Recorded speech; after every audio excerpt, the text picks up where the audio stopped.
So we're in the courtyard of Hansa House, and I'm with Paul Richards. Hello. Hello. What is Hansa House? Hansa House is the name we give to the only surviving medieval trading post of the German Hansa, sometimes known as the Hanseatic League. So what was the Hanseatic League? It was a very big organisation of about nearly 200 towns, but many were smaller. It was really a dozen towns: Hamburg, Lübeck, Wismar, Danzig on the Baltic, and Cologne in the south. But mainly the heart of the Hansa is northern Germany, and they spoke a kind of German called Low German or Plattdeutsch. And they grew in importance, these cities, because in the 12th, 13th, 14th centuries, Europe was expanding, and the Germans, geopolitically, were in the middle of it. So they were the middlemen, if you like, between Eastern Europe, which was forests and lots of timber and fish and so on, and Western Europe with more manufactured goods, especially in Flanders. Things like cloth was important because that came from Flanders far earlier than from England. So they established trading posts because they became very rich and had a lot of clout. So Novgorod for timber, Bergen for fish, London for wool, and Bruges for virtually everything, because the Italian fleets were reaching Bruges by 1300. So in this place in particular, why did they set up a contour here? The North Germans came to Lynn and Boston across the Wash first rather than London because the river systems, because they said with Boston's rivers hinterland north, Lynn's south and west, between them, Lynn and Boston river systems could give them access to half of England. Wool at first. And the trading fairs, every summer they came because of the fairs when there was no taxes.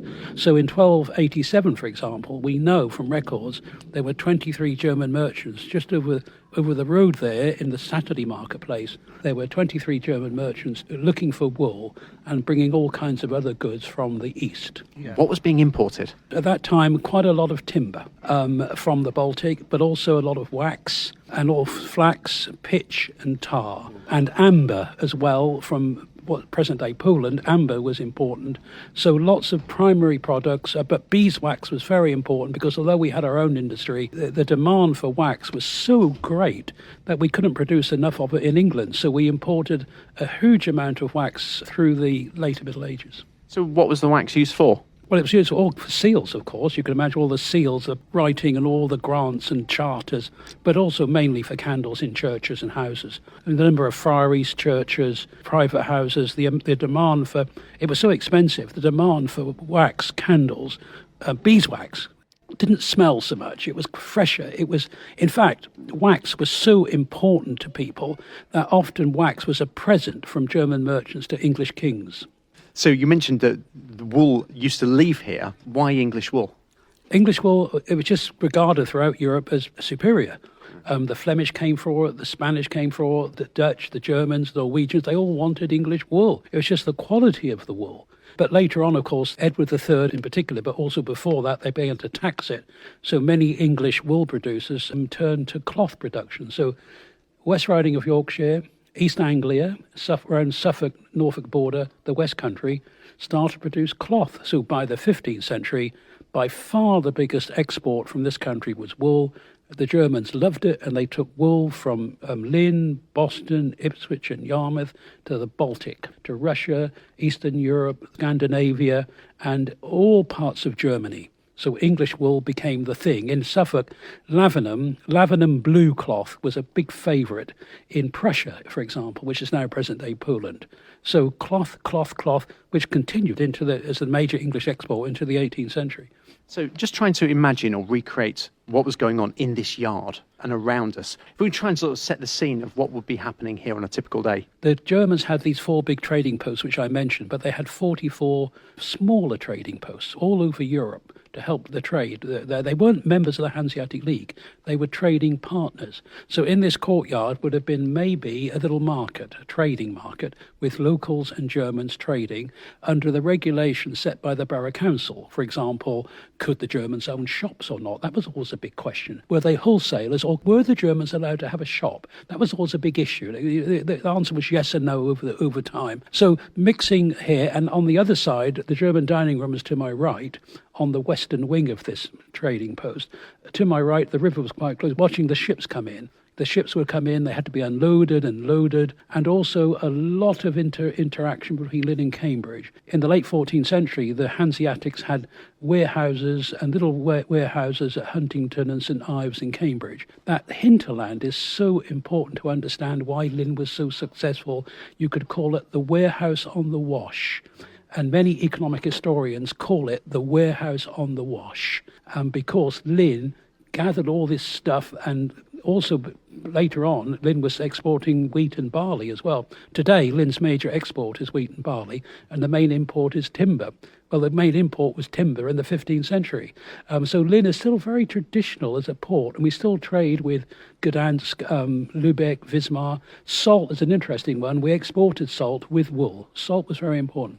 But then the Germans discovered they could get salt far cheaper in France on the Atlantic coast because it was cheap because of weather conditions and so on. So every year, a huge fleet of over 100 Coggen, we call them. Cogger is a German boat of the 15th century. They'd go to La Rochelle in France and bring back salt. And some of that we actually imported. So salt, although from exporting salt, we began to import it because around the Wash, they continued to make salt for some time, but the Germans took salt in the 13th century, early 14th century. They were still taking salt from here, from the Wash, and it was usually used as ballast in ships. And another product coming in from Sweden via the Hansa was iron.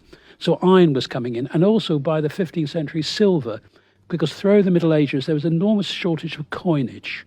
And that meant a lot of barter, but the Hansa ships brought silver from the silver mines of Central Europe to increase the bullion reserves of this country. There just wasn't enough currency, coinage. That was a problem all the way through. And that's why there was so much credit and so much problems over who owes what. But the Germans were regarded in Lynn as friends and neighbours. In London, it was a different story, where the trading post in London was often, not often, but on occasions, the London crowd, shall we say, weren't happy about how the Germans being there, and did on occasions invade the trading post. So this trade here eventually declined. When was that? In the 16th century. Lynn and Boston were more important to the North Germans up to the 15th century. But from the 15th century, London became far more important.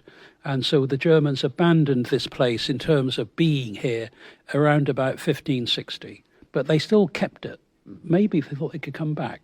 But they didn't sell this complex until 1751. And they sold it in 1751 for £800 to a Lynn merchant who rebuilt the street range. But the medieval bricks are still evident in that range. And Yarmouth and Ipswich had little trading posts, and Hull, they've gone. London's gone because of Cannon Street Station. That was by far the biggest trading post, the Stahlhof. Lynn, this is the only remaining Grade 1 listed German medieval trading post in England.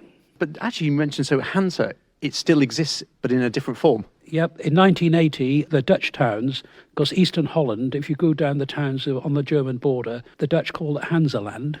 In Zwolle, the biggest town, Zwoulle, they had a conference. I've sat in the chair, when I went there, I sat in the chair of the mayor, where this agreement was signed in 1980, and that set up the new Hanseatic League. And the fall of the Iron Curtain in 1990 brought a lot of new members from the Baltic states. And so the new Hansa today is about 100. It changes a bit. People leave, people come. It's about 190 members. King's Lynn was the first one to join. And this year, King's Lynn has been celebrating, in a small way, we've been celebrating 20 years as a member of the new Hansa, and a friend and leader of the council and mayor, Councillor Nick Daubney, a friend of mine who sadly passed away in 2023. He and I visited Yarmouth and Ipswich and Hull, carrying the message, carrying the torch. And so there are 6 English towns in the new Hansa: Ipswich, Yarmouth, Lynn, Boston, Beverley and Hull. And Lubeck likes to call itself the Queen of the German Hansa. I like to call King's Lynn the Queen of the English Hansa. So you can visit this place now? So any visitors can come and visit Hansa House? They can visit Hansa House. They can see a model of the house as well, and other literature. There's tea shops, flats, art gallery. It's public access, because the original people, when this was sold in 2011 by Norfolk County Council, the danger was it would become 40-odd bed sits. And we didn't want that. The Emir at the time, who was a friend of the Prince of Wales, now our king, knows Lynn very well because of Sandringham.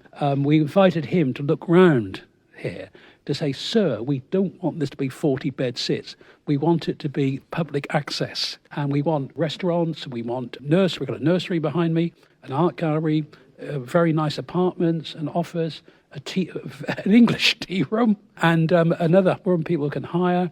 We want it to be for the people of Lynn as an international thing. And we got the German ambassador came when I was mayor in 1998, and the plaque is behind me. But he said, Paul, this is important to you, Anglo-German history, Lynn is important. But he says, in a wider sense, this is important for Anglo-German relations and culture and history. So it's important. And we've had, in 2009, we had a party from Hamburg and Lübeck and Gdansk. A Polish lady came. We had important merchants. So people, the Hanseatic Union of Hamburg, which has 150 members. A friend of mine is the chairman. His name is Nicholas Schuss, a shipping merchant. He's been here. So Lynn, in the last 20 years, has raised its profile in Europe, especially Northern Europe, more than the last 100 years. Well, definitely worth a visit. Okay, well, thank you very much for that. Thank you very much, and I hope people will come and visit. And there's plenty to look at and read in King's Lynn. We're a very important historic town, and you can walk. Sir John Betjeman said the walk from Nelson Street to the chapel in the north, St Nicholas Chapel, was one of the most interesting for historical information and architecture in England. Well, I'm sure I'll be back. Thank you. Thank you. Thank you very much.